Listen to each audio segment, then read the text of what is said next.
Good morning students, class 10 का NCERT mathematics बना रहे हैं। एक क्वेश्चन है आपका ट्राइंगल्स का 6.4 एक्सरसाइज का 6 नंबर क्वेश्चन।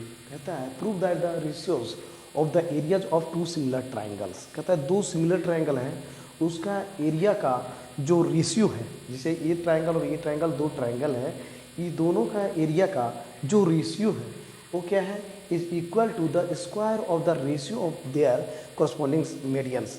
कहता है मान लीजिए ये दोनों ट्राइंगल क्या है, सिमिलर है, तो इसके एरिया का जो रेशियो, इसका एरिया बाय इसका एरिया इक्वल टू है किसके, इक्वल टू इसका कोरस्पॉन्डिंग मीडियन, यानी इसका मीडियन और अपॉन इसका मीडियन, दिस बाय दिस का होल स्क्वायर के इक्वल है। तो मेरा क्या दिया हुआ है, पहले इसको लिखते हैं स्टूडेंट्स। सबसे पहले दिया हुआ है given triangle A B C similar है ट्राइंगल, कौन सा ट्राइंगल, पी क्यू आर, ये क्या है, सिमिलर है। ध्यान दीजिए स्टूडेंट। अब क्या है, टू प्रूव, क्या प्रूव करना है, टू प्रूव करना है स्टूडेंट्स कि area of triangle A B C upon area of triangle P Q R है ना, इक्वल टू इसका मीडियन क्या है, एडी और इसका मीडियन क्या है, पीई है ना, इसका होल स्क्वायर। ये प्रूव करना है, एडी अपॉन पीई है ना, इसका होल स्क्वायर कैसे होगा। तो आ जाइए टू प्रूव कैसे होगा स्टूडेंट्स।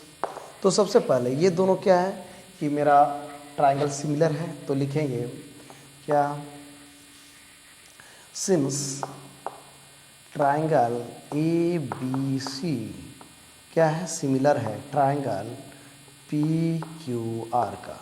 ये दोनों क्या है, दोनों ट्राइंगल सिमिलर है। जब सिमिलर है स्टूडेंट्स तो क्या होगा, इसके कोरस्पॉन्डिंग साइड का जो रेशियो है इक्वल होगा। अब जैसे मेरा कहने का मतलब है ए बी अपॉन बात करेंगे P Q equal to B C upon Q R equal to A C upon P are.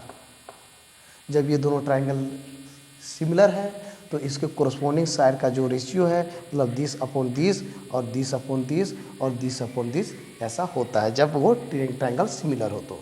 तो इसको हम मान सकते हैं इक्वेशन 1। साथ ही साथ क्या होता है, कोरस्पॉन्डिंग एंगल्स आर इक्वल।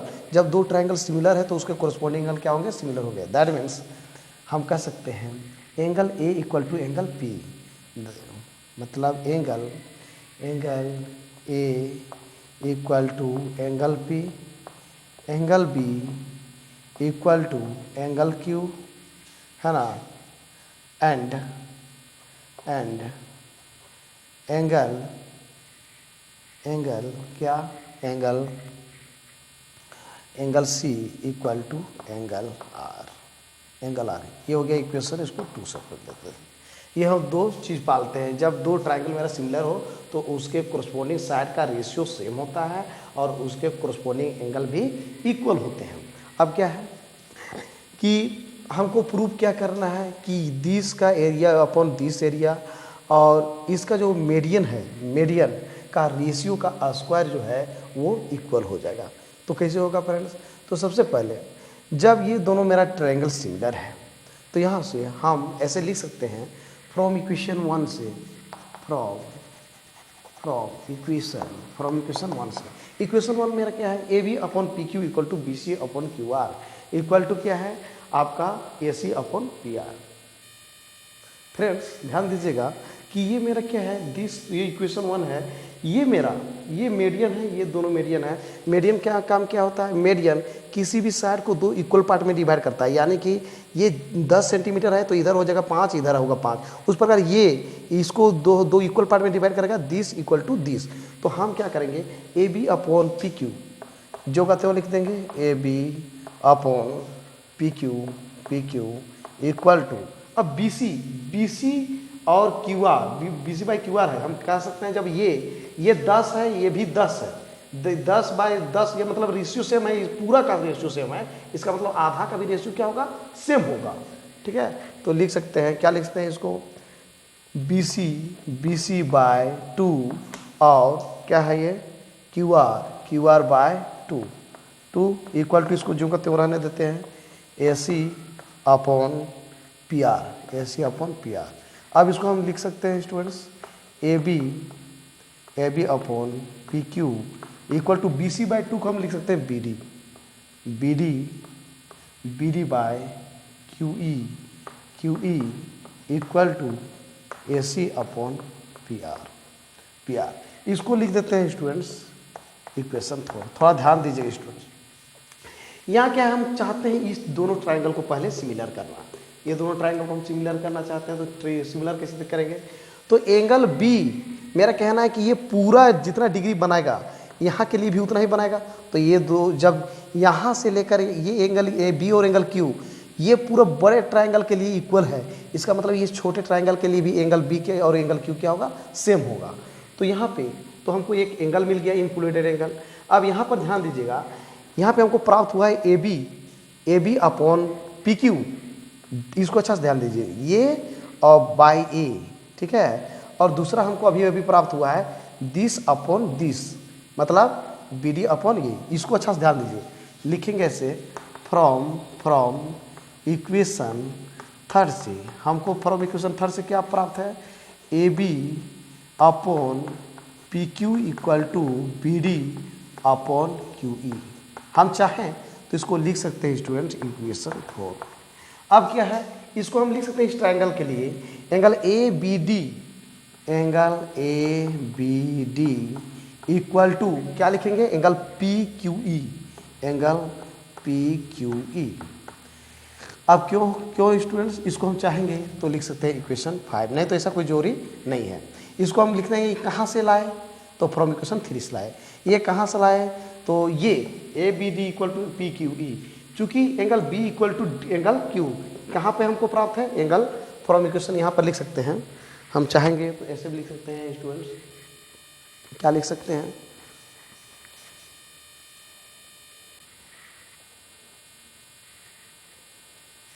लिख सकते हैं, क्या लिख सकते हैं, angle ABD equal to PQE है, ये कहाँ से आया, तो हम इसको ये लिख सकते हैं, इससे बेहतर होगा, इसको ना लिखते हैं कुछ डायरेक्ट,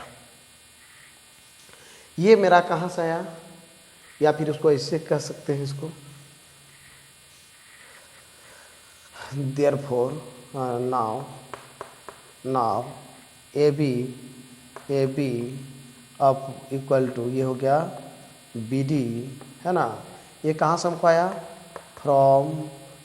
फ्रॉम इक्वेशन थर्ड से, और ये कहाँ से आया, तो लिख सकते हैं फ्रॉम इक्वेशन 2 से। क्यों, क्योंकि एंगल B इक्वल टू है एंगल Q, एंगल B और इक्वल टू एंगल Q है। जब ये B एंगल पूरे ट्रायंगल के लिए, मतलब ये B एंगल है, इसको कितना भी आप बढ़ा दीजिए, जितना एंगल बनेगा इससे छोटा सा भी जगह रहेगा तो इतना दूर के लिए भी एंगल वही बनेगा। तो ये जब यहाँ ABC जितना होगा ABD भी उतना ही होगा। उसी प्रकार PQR जितना एंगल होगा PQE भी उतना ही एंगल होगा। तो ये है, इसको हम चाह सकते हैं इन ट्रायंगल, कौन सा ट्रायंगल, ABD एंड ट्रायंगल, कौन सा ट्रायंगल, इसका PQE में, ABD और PQE में हम देखें this/this और this/this, मतलब ये साइड का रेशियो और ये साइड का रेशियो, this/this और this/this हो गया, और ये इंक्लूडेड एंगल इक्वल हो तो इसे साइड एंगल साइड और साइड एंगल साइड से ये क्या हो जाएगा, सिमिलर हो जाएगा। देयरफॉर ट्रायंगल ABD सिमिलर हो जाएगा ट्रायंगल PQE का। क्यों, तो लिख सकते हैं बाय SAS सिमिलरिटी क्राइटेरियन के कारण ये दोनों क्या हो गया, सिमिलर हो गया। जब ये दोनों ट्रायंगल मेरा सिमिलर हो गया स्टूडेंट्स, तो हम कह सकते हैं कि ये क्या होगा, ये जब सिमिलर हो गया, ये सिमिलर हो गया तो हम कह सकते हैं हैंस हमको क्या क्या प्राप्त होगा, A B upon P Q, A B upon P Q equal to B D upon Q E, उसके बाद ए डी अपॉन क्या है पी ई, ये हमको प्राप्त हुआ। चाहे तो हम इसको लिख सकते हैं स्टूडेंट 4। अब ध्यान दीजिएगा, अब कहाँ से ये हो गया, तो ये लिखिएगा corresponding sides of similar triangles. जब दो ट्राइंगल सिमिलर होते हैं उसके कोरस्पॉन्डिंग साइड का जो रेशियो होता है क्या होता है जी, वो प्रोपोर्शनल होता है। तो कोरस्पॉन्डिंग साइड है, इसीलिए दिस अपॉन दिस और दिस हो गया। अब ध्यान दीजिए स्टूडेंट्स, हम लोग जानते हैं, वी नो, है ना, जब दो ट्राइंगल्स मेरा क्या हो सिमिलर हो तो उसको हम कह सकते हैं क्या सकते हैं, बट ऐसा सकते हैं कि जब दो ट्राइंगल ये सिमिलर है तो वैसी स्थिति में हम जानेंगे एरिया किसका area, A B C upon area कौन सा एरिया, पी क्यू आर, ये जो होगा किसके इक्वल होता है, तो ए बी अपॉन हो गया पी क्यू इसका होल स्क्वायर इक्वल टू क्या होता है B C upon Q R इसका होल स्क्वायर और A C upon P R इसका होल स्क्वायर होता है स्टूडेंट। अब ध्यान दीजिए स्टूडेंट, यहाँ पे हमको A B upon P Q, B C upon Q R इतना होता है ये जानते हैं, लेकिन हमको ये सब दिखाना नहीं है।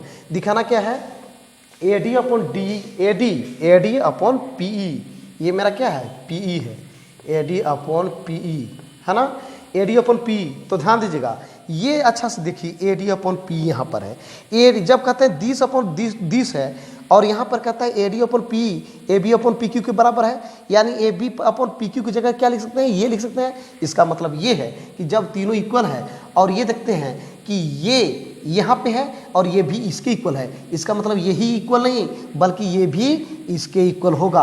अब जब इसके इक्वल होगा तो सीधी सी बात है ये भी इसके इक्वल होगा, यानी हो जाएगा ए डी अपॉन